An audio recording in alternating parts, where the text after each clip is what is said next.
Keep the kindness, but guard your heart.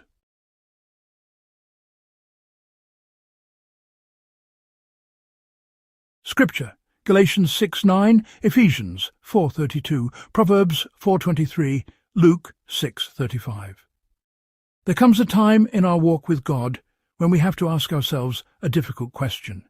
Should I stop being the go-to person for people I can't go to?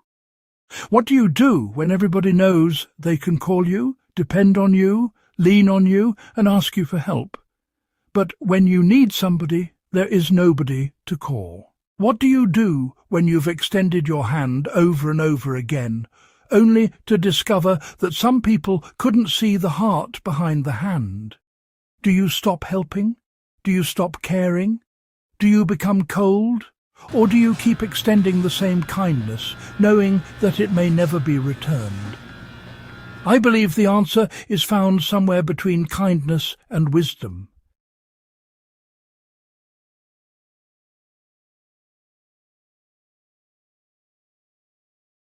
The Bible tells us in Ephesians 4:32, "Be kind and compassionate to one another, forgiving each other, just as in Christ God forgave you." God absolutely calls us to kindness. Jesus tells us in Luke 6:35 to love our enemies, do good to them, and give without expecting something in return. So yes, there will be times when God asks you to help people who will never thank you. There will be times when you give and receive nothing back. There will be times when you show up for somebody who won't show up for you.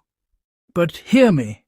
Your kindness does not become meaningless because somebody failed to appreciate it. People may not see your heart, but God does. People may forget what you did, but God does not. People may misunderstand your motives, but God knows why you extended your hand. The question isn't whether we should remain kind.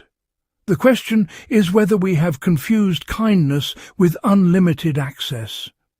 You can love somebody without giving them unlimited access to your time. You can forgive somebody without trusting them with everything. You can help somebody without becoming responsible for their entire life. You can have a compassionate heart and still have boundaries. Keep your heart, but change their access. Galatians 6:9 says, "Let us not become weary in doing good." That's difficult when you've been disappointed. It's difficult when you've been the one everybody calls. It's difficult when you've carried people who wouldn't carry you. It's difficult when you have encouraged people who never encouraged you. It's difficult when you have been someone's safe place while having nowhere to put your own pain. But God says, don't become weary in doing good. Why? Because your reward was never supposed to come from people. If your kindness depends on people recognizing it, eventually you'll become bitter. If your giving depends on people giving back, eventually you'll become disappointed. If your love depends on people loving you the same way, eventually you'll become exhausted. But when you understand that you're serving God, you can give without making people your reward. But Jesus wasn't available to everybody. This is where we have to be careful. Sometimes we think being Christ-like means being available to everybody all the time. But look at Jesus. Jesus was compassionate. Jesus healed. Jesus fed people. Jesus touched the untouchable. Jesus served. But Jesus also withdrew. Luke 5:16 tells us, "But Jesus often withdrew to lonely places and prayed."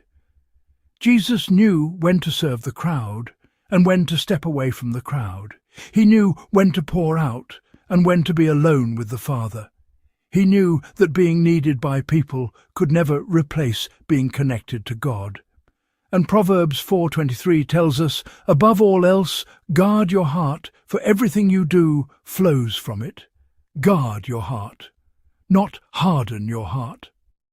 There is a difference.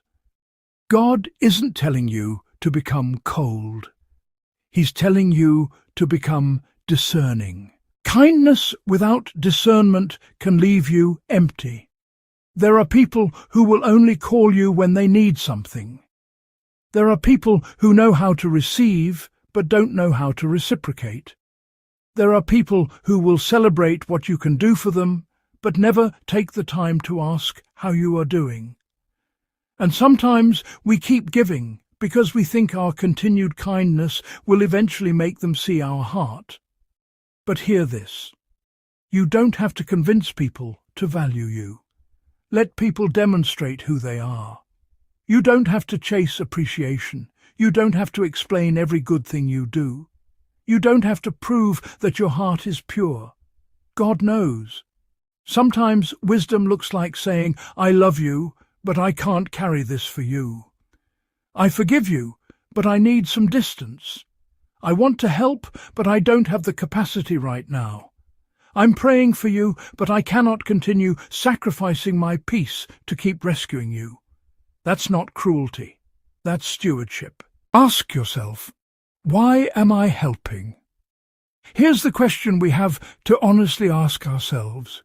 Am I helping because I genuinely want to, or because I'm hoping that one day they'll finally see my worth? That's a different kind of question. Because if I'm helping because God has placed compassion in my heart, then I can help without demanding applause.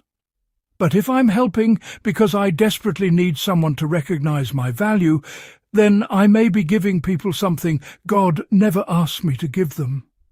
My worth doesn't come from being needed. My worth comes from God. I don't have to be everybody's emergency contact to know that I matter. I don't have to be the person everybody runs to in order to be valuable. I don't have to exhaust myself proving that I'm a good person.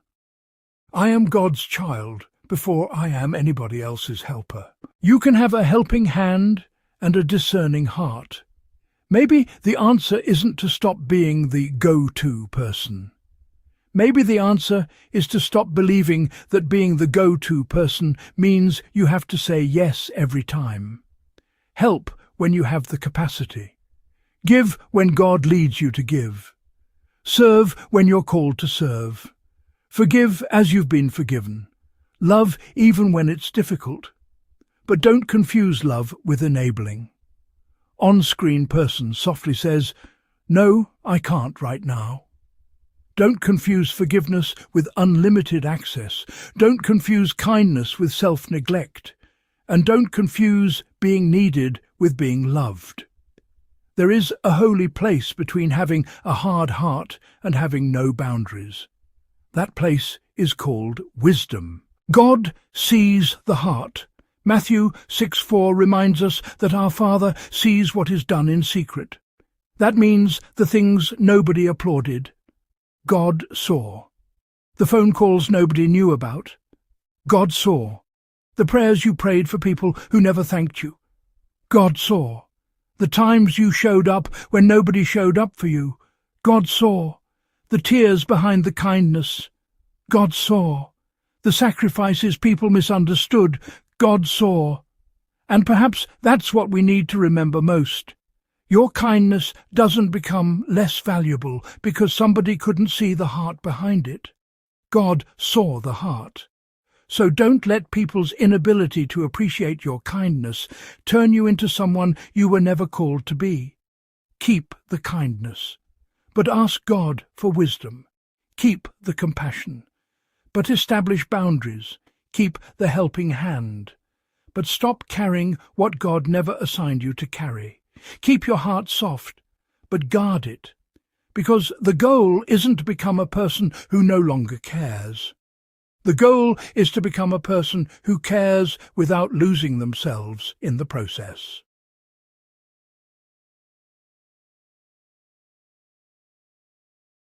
So, should you stop being the go-to person? Maybe not. But perhaps it's time to stop being the person who is always available at the expense of your own peace.